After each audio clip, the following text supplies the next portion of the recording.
Hirsute Holdups at 3501 4th Avenue South. Shops like this sold many products. Sold here were a number of them, such as Palmolive soaps and shaving items, Condon's Guitarol jelly.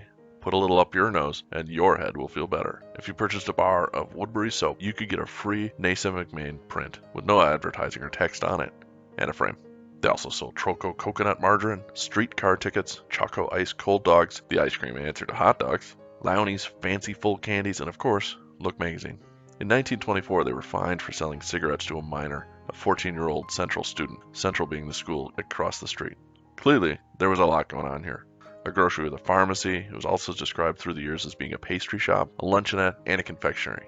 From what I've found, though, it was always at least a grocery. As is often the case, there were robberies. In 1914, it was held up by the Bearded Man, a modestly prolific bandit who hit 10 shops in the spring.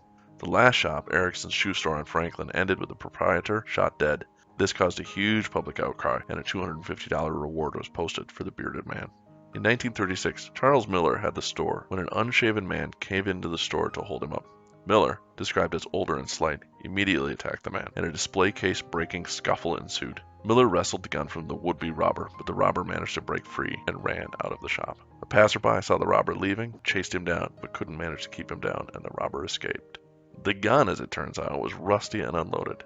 Miller also got his hat and jacket. At age 65, and the robber estimated to be half his age, Charles Miller certainly wasn't one to mess with. In fact, in 1945, a man in a leather jacket came into the store through the rear and announced that it was a holdup.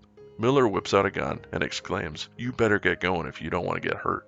The robber fled, but Miller and Lofgren, the butcher across the street, jumped into his car and gave chase. They kept losing him when they went to get out of the car and get him. Asked by a detective why he didn't shoot at the fleeing holdup man, Miller said, "I was afraid to because I thought maybe I was violating the law by having a gun in my store." And that's what used to be at 3501 4th Avenue South in Minneapolis, Minnesota.